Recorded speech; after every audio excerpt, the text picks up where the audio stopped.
All right, on to our first panel, and we have got 3 minutes basically to introduce it, which is a very good thing because this is an impressive lineup. I want to get to them as quickly as possible. Today, ladies and gentlemen, we are talking about the future of that most important of all commodities, reputation. Our first panelist is Dustin. In fact, what we're going to do right now, if we can start getting some of those chairs up on the stage, gentlemen, while I'm introducing everybody, I think that'll make things speed up a little bit quicker. I think we're only down to like 2 minutes now. But Dustin essentially is a partner in the MNC Saatchi Group South Africa and managing director of Razor PR. Let's give it up to the real chairman here today. There they are, the chairman. He has been recognized as one of the top reputation managers and communicators in South Africa and was named a top 25 innovator in public relations across Europe, the Middle East, and Africa by leading industry publication Provoke. Dustin, come and choose a seat because you first. You can decide here which one you want to be on. I'm looking at the color. Take this one here. It's going to match with the outfit. You see, hire me there in PR. I know how to communicate now. Now, talking of Provoke, we are honored to have its CEO and editor-in-chief joining us virtually from India. Arun Sudhaman oversees Provoke's media's global content, including its analysis and insight into reputation, public relations, and communications trends and issues. Since joining Provoke's media in 2010, Arun has comprehensively redefined the title's content program and played a pivotal role, expanding Provoke's media coverage into Asia-Pacific and other emerging markets. We are very proud to welcome and thank our next panelist. Please make some noise for her. Shayoni Lynn, come up on stage, joining us in person from London for today's session. Hey, the colors are going to communicate here. Shayoni, I did a very good thing here. Thank you. She is the CEO and founder of multi-award-winning behavioral science consultancy, Lynn. Did you name it after yourself? I did. Ah, that's how you do things. A global thought leader and speaker on the effectiveness of behavioral science, data analytics, misinformation strategy and measurement and evaluation in PR and communications, and using every single English word in the world. Make some noise, ladies and gentlemen, here to discuss the future of reputation. Take it away. Thank you. Thank you, everybody. I'm going to say thank you to Doug for setting me up because he asked 2 really important questions. And the first one was, what did you solve today? And if that isn't a question that keeps you awake every night, it really should be. Because no longer is the world the same as it was this morning or the same as it was yesterday or even right now. And the real question, I'm going to flip past slides because, time, is this. How many of you in this room think that reputation is the domain of the people who work in the corporate comms department? Show of hands. Ah. Oh, no, they're not being the truthful. It's not. It's the domain of every single one of us. It's how we show up as people, as brands, as organizations.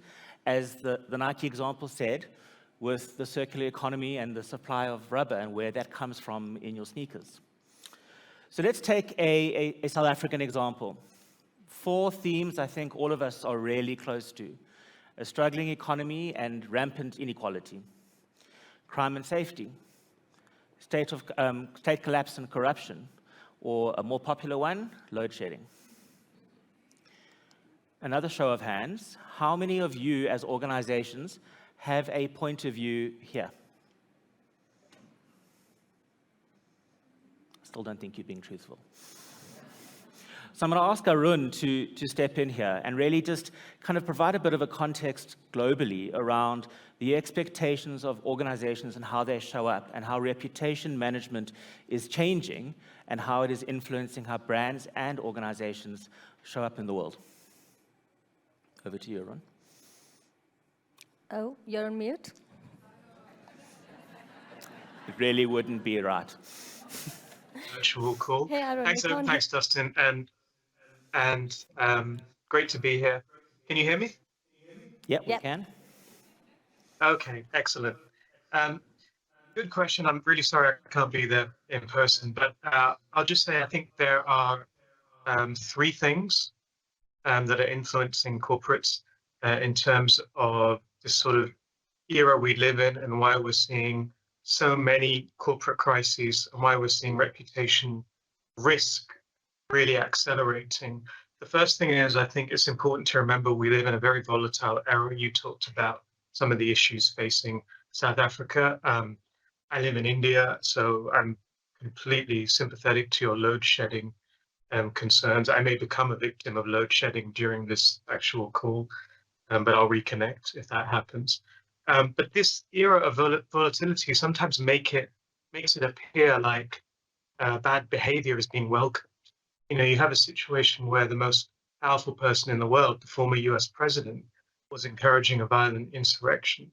And so it's not surprising that that influences behavior everywhere. You know, you can look at, for example, some of the developments on Twitter/X, and you can see how behavior perhaps is in some respects getting worse at a general level.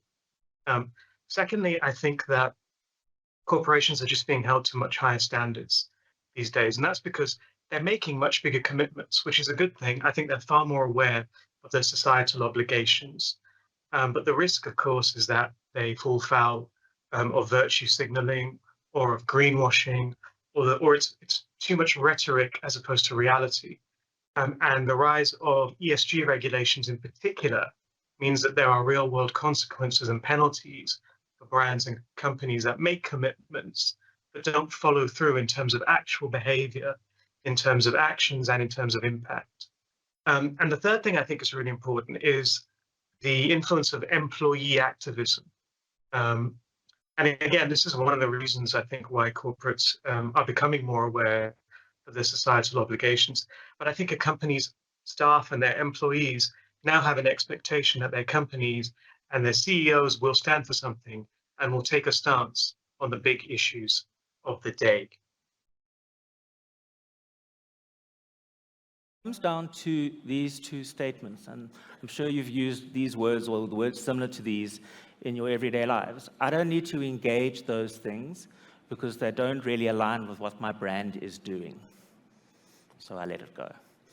And actually what you're worrying about is, how do I show up in the world? How do I build trust beyond my product and beyond product and price? And really what it comes down to is behavior. And how we, and as Arun said, how we behave ourselves into the reputation that we would want. So let's use a common example: cost of living. Every person here knows it's a little bit more expensive to buy at Woolies than it was last week. We're still shopping at Woolies. But it plays out into the conversations that South Africans are having. And over the last year or so, South Africans have mentioned these three themes 20 billion times. That's about 6 times a day. Government and politics, the economy, and load shedding. And South Africans are hopeful, and we've got that good old South Africans make a plan type mentality. And we talk about who we're trusting and who we don't trust. And none of us trust the government. Fair. But the most trusted is, in fact, business. And there is this overwhelming expectation for business to do more, to show up better, to take the lead in the spaces that many things are not. And you see this often play out in industries like mining, where mining houses are building hospitals and roads and schools and all of those things that sit around mining communities. And this vacuum exists. But it exists at a time of immense uncertainty. So 1.6 trillion rand to fix load shedding. I saw a tweet yesterday that I really loved. It was Rob Forbes at Jacaranda, and he said, my home solar equipment has produced more power than Madupi. And he's right. But Shay, what does it mean when organizations are facing a very different information landscape? I think that's a really good question, because I think the information landscape that we experience today is not the information landscape we experienced even last year. And organizations are waking up, I think, to the opportunities which we are aware of, also the risks associated with it. And I speak specifically of mis and disinformation and malinformation and conspiracy theory, which is growing and will grow exponentially in the very near future. So I think it's really important as communicators, as marketeers, as brand guardians, to be mindful of not just consumers and your stakeholders and your shareholders, but the actors who are promoting false information about you and your brand, often with intent, often to disrupt, often against a political, socioeconomic landscape, but often for other commercial gains. And I think it's really important to clock onto that to be able to protect your organization's reputation.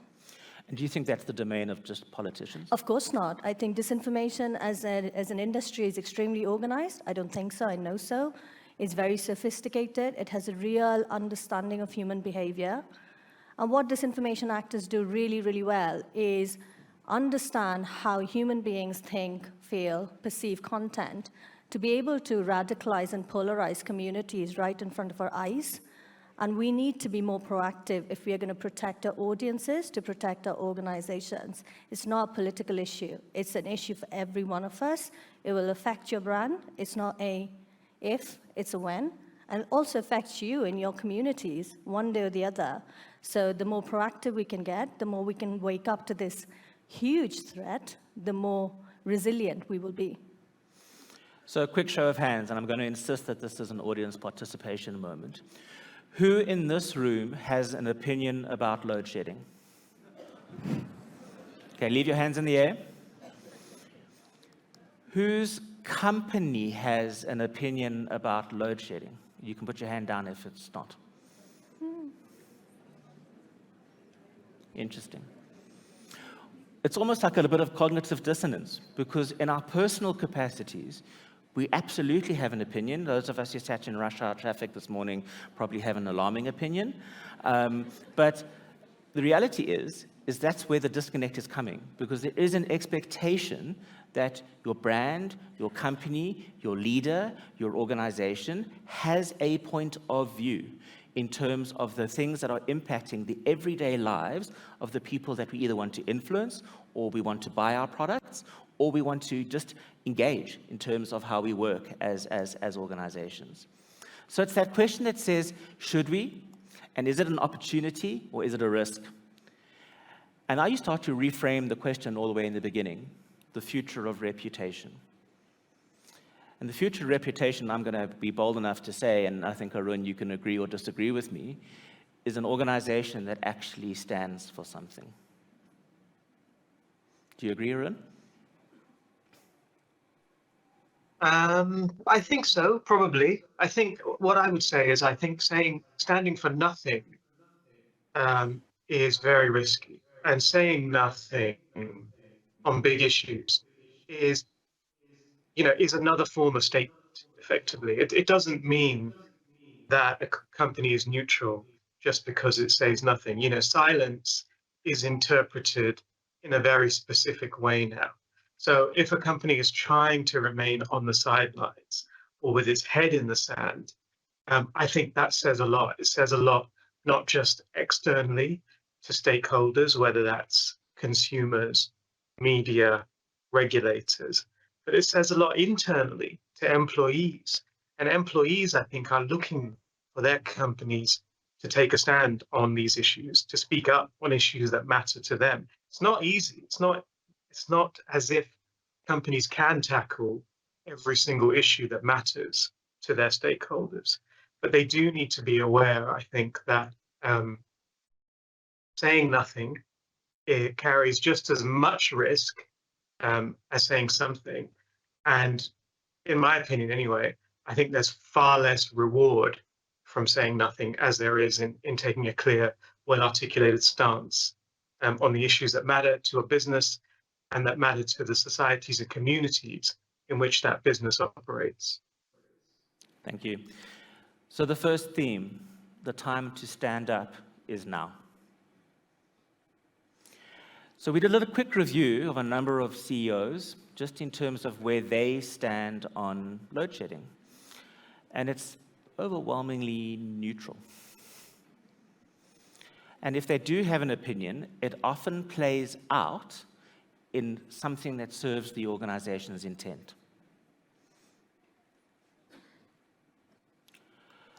So in the old days, we used to speak a lot about this. And the old days was last week, by the way. CEO advocacy. How are our CEOs and our C-suite advocating for issues that are important, often associated with our brand?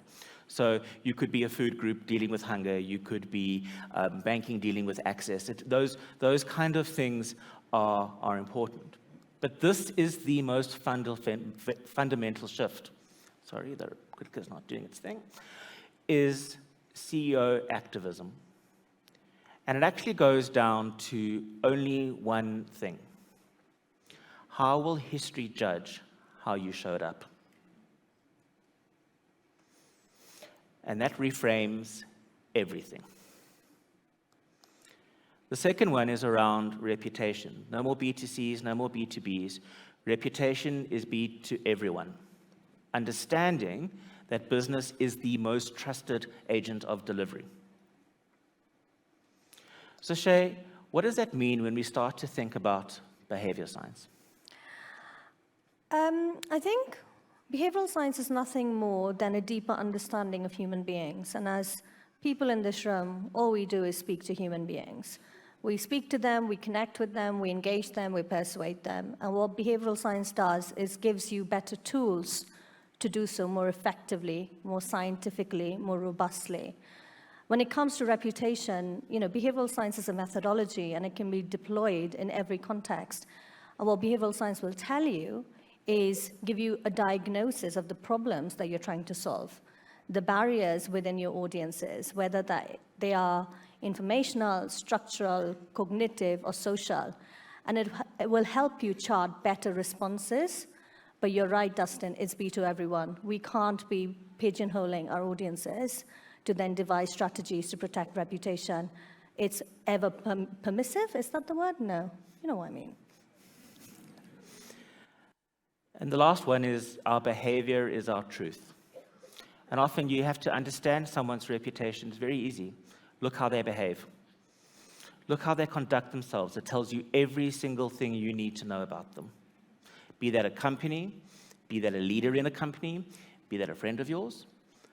And really what it means is that more and more we find ourselves in the space where we fill two gaps, a massive expectation gap and a little bit of a hesitancy gap.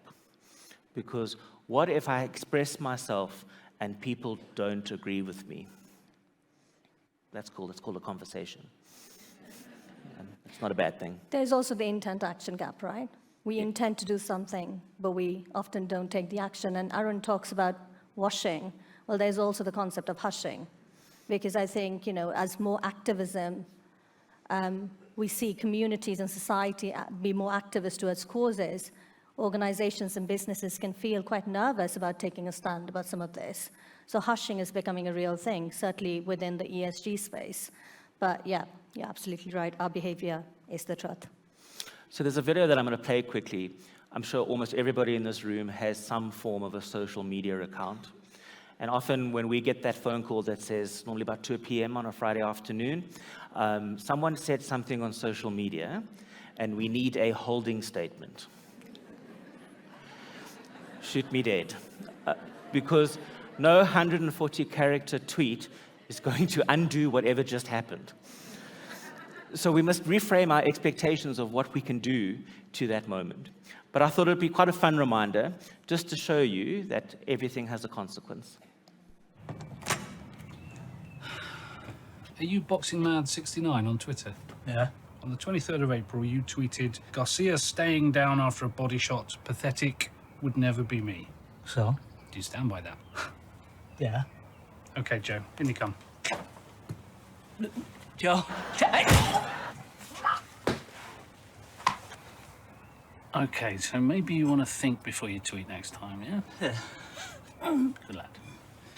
Well, people have gotten way too comfortable talking on Twitter, especially since Elon Musk took over. So if someone steps out of line, we just pay them a visit. Right, next up we have a Brian Thomas, or @Haaland_GOAT2657, and he tweeted, I could beat any professional women's boxer with one hand tied behind my back.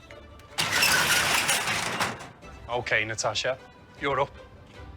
It's about providing accountability for what people say on social media. Yep. And the big fight nights are especially busy for us. Stop! Stop! I'll never tweet about boxing again. Make sure you don't, yeah? Good lad. We're done. On to the next one. Good, yeah? Okay, we'll be right there. Someone has just tweeted, anyone outside the heavyweight top 5 is a bum. Thomas, you're up. Sometimes just the threat of action is enough. I'll delete the tweet. I'll delete the tweet. See? Tweet deleted. While on other occasions, we have to really think outside the box to make our point. Social Squad. Who? You tweeted WWE is fake. I'd rather have a bath with me nan than watch wrestling. What are you gonna do about it? Pretend to knock me out with a steel chair? Not exactly. Nan. Let's get that bath running, shall we?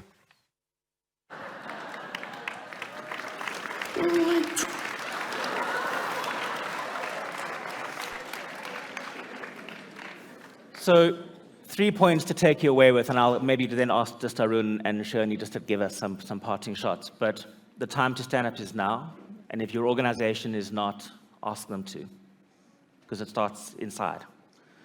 Reputation is for everybody, and the best advice, and I think I've been known to say this a few times, is go buy yourself a piggy bank, put it on your desk, and tell yourself that it's your reputation. And every day, you should be putting money into that, because the day will come that you must make a withdrawal.